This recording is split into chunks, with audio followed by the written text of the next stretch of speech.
Yo, what's up, creepers and geekers? Chris, the Atari Creep here. Excuse me. I had to take a sip of some sody pop. Hey, what's going on, everybody? So, big buzz.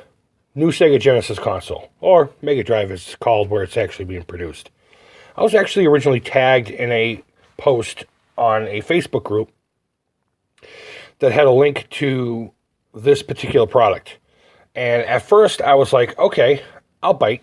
And I clicked on it, and I saw that, first and foremost, it was a company called Tech Toys.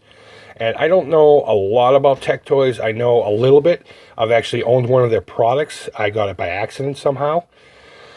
And so when I seen that, I was like, it's not what everyone thinks, of course. Yet again, too good to be true kind of fucking situation. If you don't know much about Tech Toys, they're a Brazilian company, and they basically make clones of Sega products, for the most part. They are a somewhat subsidiary of Sega out in that market. They're the ones who kept gaming alive in that market. The market's kind of wonky. Cash isn't flowing around as much as they would probably like. And a lot of times, they can't afford the newer stuff. Tech Toys has actually been producing Sega consoles there since the late 80s, early 90s, I believe. Don't quote me on that. But they even went so far as to actually produce a couple of games specifically for that market, for the Sega MegaDrive. So that's pretty cool. They got a pedigree. But then again, you want to talk about original products or licensed products. You get those At Games crappy piece of shit things that come out every Christmas time. Those are officially licensed too. So that's what made me a little leery about this. But I looked more into it, especially this afternoon. And I was pretty surprised about what I found out. Now, I only have limited information, and we're going to have to follow this pretty closely if you're a Sega fanboy like I am. So I'm 50-50 on the excitement factor. So let's just talk about what I do know about it so far. Okay, first and foremost, it's modeled after the Model 1 Mega Drive, which is our Genesis. Okay, it's going to have a cartridge slot, AV ports, and a slot for an SD card. It's also going to still have the headphone jack and the volume switch. Let's go right to the card slot. They're talking about it's compatible with most of the games that you probably already own. There may be some exceptions, special chips and what have you that won't work with the chipset inside of the machine, but we'll get to what that's all about in a few minutes. The AV ports. Now, I know a lot of people are going to be bummed out that it's not going to have HDMI, but you need to understand that this is made for the Brazilian market. Most of them are still on CRT and regular TVs. Again, budget reasons. So they're only going to come out with AV ports for this thing. Would it be nice if it had HDMI? Yeah, I think it would be. But, I'm not that bummed out about it just yet. So it's going to have that built in. It's not going to be any kind of weird dedicated thing like the original Genesis did. It's strictly AV ports. And lastly, it's going to have a slot for SD cards. This is what made me think, oh God, here we go, just another shitty clone unit. But then I read more into it, and apparently it is going to have its own version of the Genesis guts. It's going to have an integrated circuit that's somewhat similar. Obviously it's going to be updated with modern chips and what have you, and there's certain chipsets that'll be molded into one. But long story short, this isn't just another clone console, to my knowledge. So that's yet to be seen. And it is officially licensed, but again, so is an At Game stuff. So you can't really put too much water into that. Let's see. Let me look through my notes here. So, okay, let's talk about the SD slot for a little bit here. That's the part that really got me excited. If this is going to have real hardware plus an SD slot, that means you can load ROMs onto this thing and have the entire system loaded up with as much of the library as the thing can handle while using pseudo real hardware. And to me, that's exciting. Now, I don't know if it was a third-party source that I read this through or whatever, but they basically stated that it will load ROMs, obviously, and that's the point of having the SD slot. But it's up to the individual who buys this to make it work. So what that means, I don't know.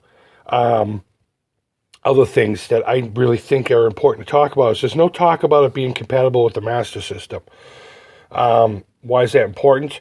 Well, if you have a power-based converter and a whole bunch of Master System games, and that's how you play your stuff, this may or may not work with it. We don't know just yet. Same with 32X. We do know that it doesn't have an expansion port on it as of yet, so Sega CD is obviously going to be out of the question as well. Now, the other thing, and this could be a deal breaker for a lot of people, is the audio quality. We don't know how that's going to turn out. Someone has to get one in their hand somehow and test that out and obviously let us all know. And I'll get to that here in a second as well. But so concerns already. No Master System backwards compatibility. That would be a concern to me. 32X and Sega CD, not so much. The audio, yeah, I can't stress enough. That's going to be a big deal breaker for me if it's not good. It will come with the regular Sega Genesis 3-button controller. It has 21 games built in. None of those games have any compatibility necessarily for the 6-button, so you're okay there. But if you do have games like, say, Street Fighter that you want to play with a 6-button controller, you're going to have to supply that yourself. And I guess that's not really too big a deal, especially around here for us. So that's it. The only thing I really need to talk about is the list of games. And I do have the list here so I can read them off. And let me read them off just real quick. So we got Alex Kidd. We're going to have Alien Storm, Altered Beast, Aero Flash, Bonanza Brothers, Columns, Decap Attack, great game, E-SWAT, Fatal Labyrinth, Fickle. Fickle? Are you fickle? Let's see, Gang Grounds. We're going to have Golden Axe 1 and 3, but not 2. Jewel Master, Kid Chameleon, Last Battle, Outrunners, Sega Soccer, which I guess I would have predicted that would have been on there, given the market.